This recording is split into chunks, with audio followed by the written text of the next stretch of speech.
Hi friends, അപ്പോൾ നമ്മളിന്ന് പറയാൻ പോകുന്നത് ഈ തോക്കിനെ കുറിച്ച്. നമ്മൾ ഷോർട്ട് ഫിലിമും കാര്യങ്ങളും എടുക്കുകയാണെങ്കിൽ ഇതാ ഒറിജിനൽ ഗണ്ണായിട്ട് ഇങ്ങനത്തെ ഗണ്ണ് യൂസ് ചെയ്യാൻ മാത്രമേ ഉള്ളൂ. സിമ്പിളായിട്ട് നമുക്ക് യൂസ് ചെയ്യാം. കുറച്ച് വീഡിയോ എഡിറ്റിങ്ങും കുറച്ച് ടെക്നിക്കും മാത്രം ഉപയോഗിച്ചാൽ മതി. ബാക്കിയൊക്കെ നമ്മൾ ഒറിജിനാലിറ്റി തോന്നിക്കുന്ന ഗണ്ണാണ്. ഇതിനകത്ത് 50 രൂപ 60 രൂപയുടെ വരുന്നുള്ളൂ.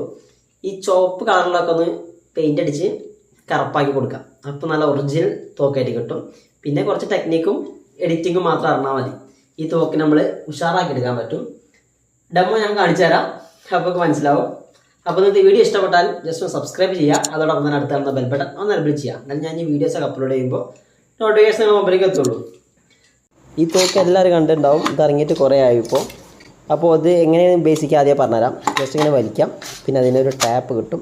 ഇതാണ് സംഭവം, ഒരു പാക്കറ്റ്. അതിൽ 9 ടാപ്പാണുള്ളത്, 9 റിംഗ് ടാപ്പ്. അപ്പോൾ അതിലൊരു ടാപ്പ് നമ്മൾ പറിച്ചെടുക്കുക, ഒരു റിങ് ആ രീതിയിൽ പറിച്ചെടുത്തതിന് ശേഷം നമുക്ക് തോക്കിലോട്ട് തന്നെ ഇൻസേർട്ട് ചെയ്യാം. ജസ്റ്റ് ഇങ്ങോട്ട് കറക്കി കൊടുക്കുക, നേരെ അങ്ങോട്ട് വയ്ക്കാം. അപ്പോൾ ഇത്രയുള്ള എൻ്റെ പരിപാടി. ഇനി ജസ്റ്റ് അങ്ങ് വെടി വെച്ചാൽ മാത്രം മതി.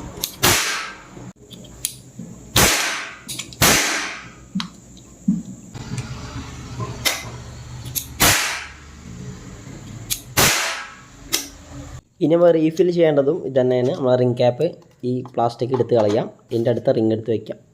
അത്രയേ ഉള്ളൂ. സംഭവം നൈസാണ്. ഇനിയുള്ള എഡിറ്റിങ്ങിൻ്റെ പവർ ഞാൻ ഇവിടെ കാണിച്ചു തരാം.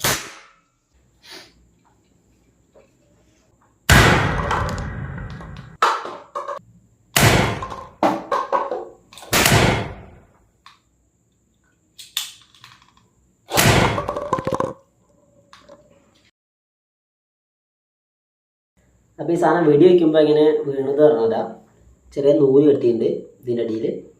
ഇത് കാലോട് വലിക്കുമ്പോഴാണ് ഇത് വീണത്, അല്ലാതെ വെടി വയ്ക്കുമ്പോൾ വീണതല്ല. ജസ്റ്റ്